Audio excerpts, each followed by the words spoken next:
Sore itu, mentari mulai condong ke barat saat saya tiba di desa Petaling.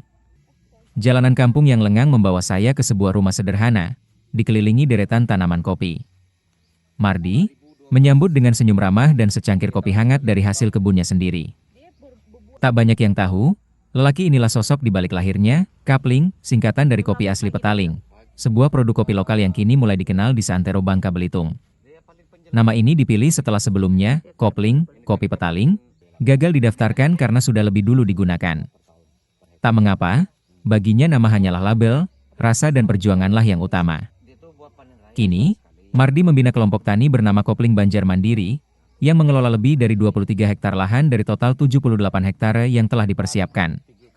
Dengan sekitar 69.000 batang kopi robusta yang tumbuh, Mardi dan kelompoknya menjadi pionir kopi lokal di daerah yang lebih akrab dengan komoditas lada dan kelapa sawit. Ia hanya seorang pecinta kopi.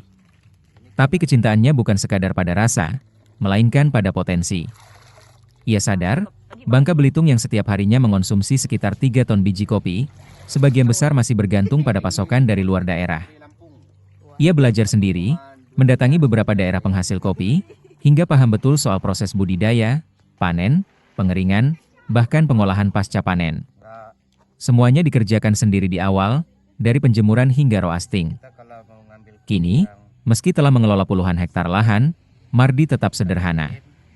Tangannya masih kotor oleh tanah, dan semangatnya tetap seperti tahun 2012. Kini setiap panen raya, Mardi bisa menghasilkan hingga 16 ton biji kopi robusta. Produknya hadir dalam berbagai bentuk, green bean, roasted bean, bubuk, hingga kopi cair dalam botol. Permintaan lokal meningkat pesat, bahkan ia mengaku sempat kewalahan memenuhi kebutuhan warung kopi yang ada di Bangka Belitung. Dengan proses budidaya yang konsisten, ia berhasil menunjukkan bahwa kopi robusta bisa tumbuh subur, berbuah lebat, dan menghasilkan rasa yang bersaing meski ditanam di dataran rendah Bangka.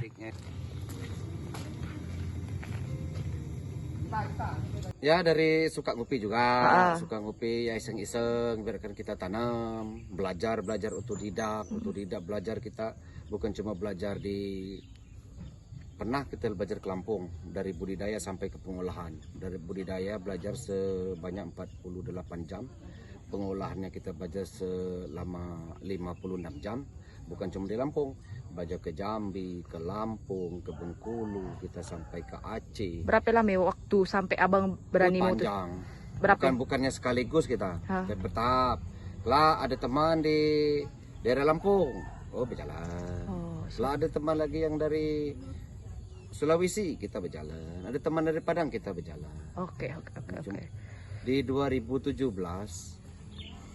kita melakukan perjalanan banyak, hampir setiap daerah penghasil kopi di Indonesia kita datangi dengan tujuan 10-15 tahun yang akan datang. Itu prediksi ya, bukan tujuan. Prediksi kita 10-15 yang akan datang tahunnya, kita bakal kekurangan bahan baku yang namanya biji kopi.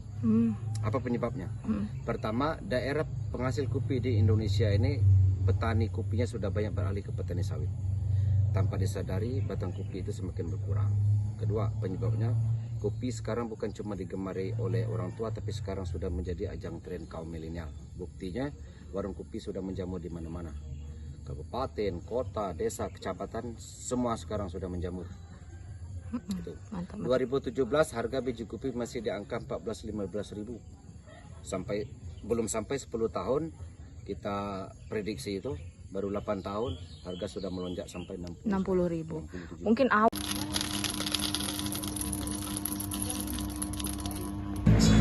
dari kopi Petaling Banjar juga nih, Pak? Iya, asli dari kopi Petaling. Enggak punya.